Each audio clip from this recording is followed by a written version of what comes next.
ஜூலை மாதத்தில் தென்மேற்கு பருவமழை அடுத்தடுத்து பெய்ய உள்ளதால் கொள்ளிடத்தில் உபரி நீர் திறக்கும் நிலையும் ஏற்படலாம் என தனியார் வானிலை ஆராய்ச்சியாளர் செல்வகுமார் தெரிவித்துள்ளார்.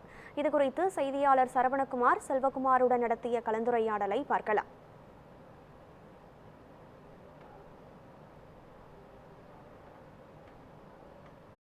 ஐயா வணக்கம். நான் சரவணகுமார், நியூஸ் 7 தமிழ். வணக்கம் ஐயா. வணக்கம் ஐயா. வணக்கம் ஐயா.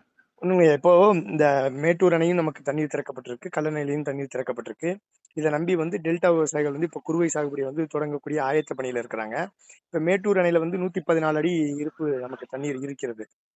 இப்போ ஒருவேளை கர்நாடகத்திலிருந்து உரிய நீர் நமக்கு கிடைக்காத பட்சத்துல இந்த மழையை நம்பி மழை சாதகமாக இருந்து அவங்களுக்கு குறுவை சாகுபடி செய்யறதுக்கு வாய்ப்பு இருக்கா? வணக்கம் ஐயா.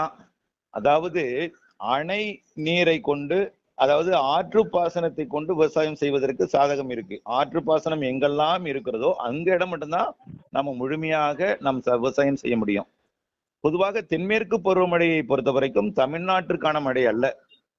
தென்மேற்கு பருவமழை அணைகள் நீர்பிடிப்பு பகுதிகளுக்கான மழையும், கேரளாவோட கேரளா அதாவது தமிழ்நாடு தவிர்த்த பிற மாநிலங்கள், தமிழ்நாட்டை பொறுத்த வரைக்கும் மேற்கு தொடர்ச்சி மலை மாவட்டங்கள், தமிழ்நாட்டுக்கு நீர் தரக்கூடிய அணைகள் நீர்பிடிப்பு பகுதிகளுக்கு தான் இது நல்ல மழை பொழிவை தரும்.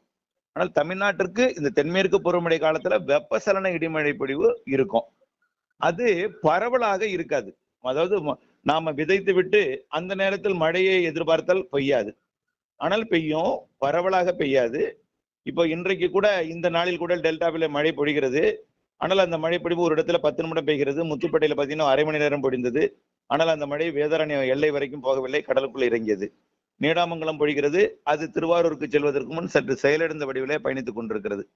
இப்படித்தான் மழை பொழிவே இருக்கும். அதுவும் வாரம் ஒரு மழை தான் இருக்கும். ஆகவே மழை பொழிவு பரவலாக எல்லாருக்கும் கிடைக்காது. மழையை நம்பி செய்ய முடியாது. ஆனால் அணைகளுக்கு நீர்வரத்து கொடுக்கும் அளவிற்கு மேற்கு தொடர்ச்சி மலையில மழை இருக்கும். இப்ப ஏற்கனவே கடந்த ஆண்டு காவிரியிலிருந்து தண்ணீர் திறக்கப்பட்ட பொழுது மிக குறைவான தண்ணீர் இருந்தது. இப்பொழுதெல்லாம் 115 அடி வரைக்கும் தண்ணீர் இருக்கிறது. கர்நாடக அணையும் நிரம்பி இருக்கிறது. கபினி அணையெல்லாம் கிட்டத்தட்ட முழு கொள்ளளவை எட்டி இருக்கிறது. உபரி நீர் திறக்கப்பட்டு தற்பொழுது பருவமழை தீவிரம் இல்லாமல் காரணத்தினால நிறுத்தப்பட்டிருக்கிறது. இருந்தாலும் அந்த திறக்கப்பட்ட தண்ணீர் மேட்டூருக்கு வந்து கொண்டிருக்கிறது. மீண்டும் பருவமழை தீவிரம் என்பது 25, 26, அதாவது ஜூன் 25, 26, 27, 28 தேதிகளில் மீண்டும் ஒரு 4 நாட்களுக்கு தீவிரம் இருக்கும். அப்பொழுது கடந்த வாரம் பெய்தது போல பெருமழை 25,000 கனஅடி திறப்பதற்கு வாய்ப்பு இருக்க வாய்ப்பில்லை.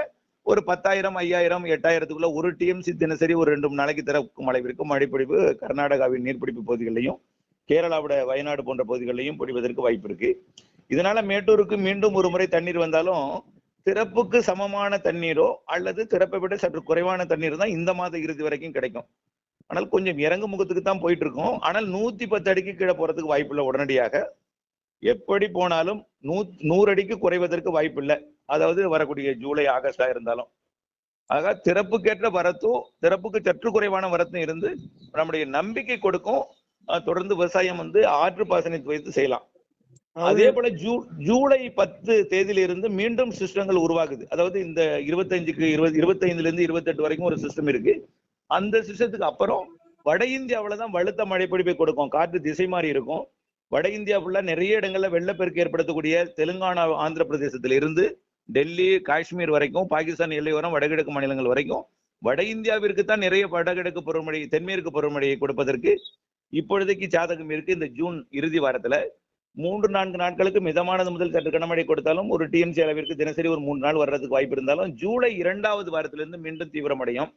ஜூலை இறுதியில எல்லாம் நல்ல ஒரு தீவிரம் இருக்கும். ஆகஸ்ட்லயும் நல்ல தீவிரம் இருக்கும். ஆகஸ்டை விட செப்டம்பர் 2வது மற்றும் அக்டோபர் வாரத்துல எல்லாம் நல்ல மழை இருக்கு. அப்பதான் டெல்டாவிற்கு நல்ல மழை பொழியும். அதாவது குறுவை அறுவடை நேரத்திலேயும் மழை இருக்கு. அதுதான் ஒரு பெரிய பிரச்சனை. குறுவை அறுவடை நேரத்துல கொஞ்சம் மழை தெரிகிறது. இருந்தாலும் அடுத்த விவசாயத்திற்கு கோடை, அதாவது இந்த குறுவைக்கு அடுத்தபடியாக சம்பா மற்றும் தாளடிக்கெல்லாம் நல்ல மழை இருக்கு. இப்பொழுதைக்கு இந்த தொடக்கம் இந்த ஜூன், ஜூலைல மட்டும் பரவலான மழை இருக்காது. மீண்டும் ஒரு பரவலான மழைன்னா அந்த புரட்டாசியில இருந்து தான் நல்லா கிடைக்கும். புரட்டாசி, ஐப்பசியில இருந்தா நல்லா கிடைக்கும். அடுத்த போகத்திற்கு நீங்க மழையை நம்பி செய்யலாம். ஆனா இந்த போகத்திற்கு ஆற்று பாசனம், கால்வாய், அதாவது கிணற்று பாசனம் மற்றும் ஆழ்துளை கிணறு பாசனத்தை வச்சு செய்யலாம். இப்ப ஆமா. வந்து என்னன்னா நீங்க என்ன சொல்றீங்க அப்படின்னா காவிரி நீர்பிடிப்பு பகுதிகளில் பெய்யக்கூடிய மழையின் காரணமாக மீண்டும் ஒரு முறை தண்ணீர் கிடைக்கும். தேவையான அளவிற்கு குறைவாக தண்ணீர் கிடைத்தாலும் கூட இந்த குறுவை சாகுபடியை முழுமையாக விவசாயிகள் செய்ய வாய்ப்பு இருக்கிறது என்று நீங்க சொல்ல வரீங்க இல்லையா? அதேதான். அதாவது அணையில 100 அடிக்கு குறையாமல் தண்ணீர் இருந்து கொண்டே இருக்கும். திறப்புக்கேற்ற வரத்தாக ஜூலைல எல்லாம் இருக்கும். 100 அடிக்கு கீழ் குறையறதுக்கு வாய்ப்பு இல்ல. அதனால அணையில் இருந்து தண்ணீர் கிடைத்துக் கொண்டே இருக்கும். அதுல எந்த பிரச்சனையும் அணையில் இருந்து கிடைக்கக்கூடிய தண்ணீருக்கு எந்த பிரச்சனையும் இருக்காது. மழை மற்றும் சீராக இருக்காது. ஒதுக்கி ஒதுக்கி பெய்யும். ஒருவருக்கு தெளித்து விட்டு காய்ந்து கொண்டிருக்கும். அப்போ மழை கிடைக்காது. வேறொருவருக்கு பெய்து கொண்டிருக்கும். அப்ப சீராக நாம் நினைக்கும் பொழுது மழை கிடைக்காது. அதனாலதான் நம்ம எல்லாரும் எப்போதும் செய்யணும்னா 10% இடத்துல மழைநீர் சேகரிப்பு அமைப்பை அமைத்துக் கொண்டால் தண்ணீர் கைவசம் வைத்திருந்து நம்ம விவசாயம் செய்தால் நன்றாக இருக்கும். நாம நினைக்கும் பொழுது மழை பெய்யாது. அது கொடுக்கும் பொழுதுதான் நம்ம பயன்படுத்திக் கொள்ள வேண்டும். இப்போ நீங்க அறுவடை சமயத்துல வந்து மழை இருக்குன்றீங்க.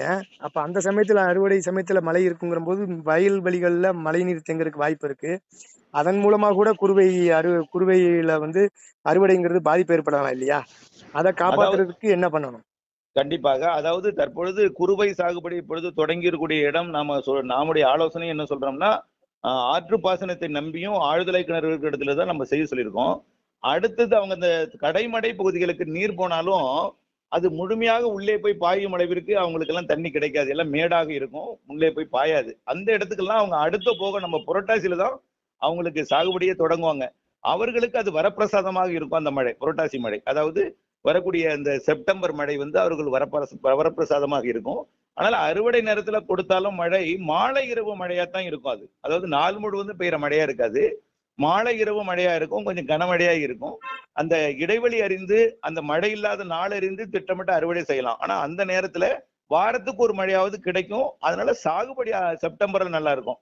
இப்போ ஆற்று பாசனம், ஆழ்துளை கிணறு பாசனத்தை மட்டுமே நம்பி செய்யுமாறு கேட்டுக்கொள்கிறேன். ரைட்டுங்க. நன்றிங்க. நன்றி. நன்றி.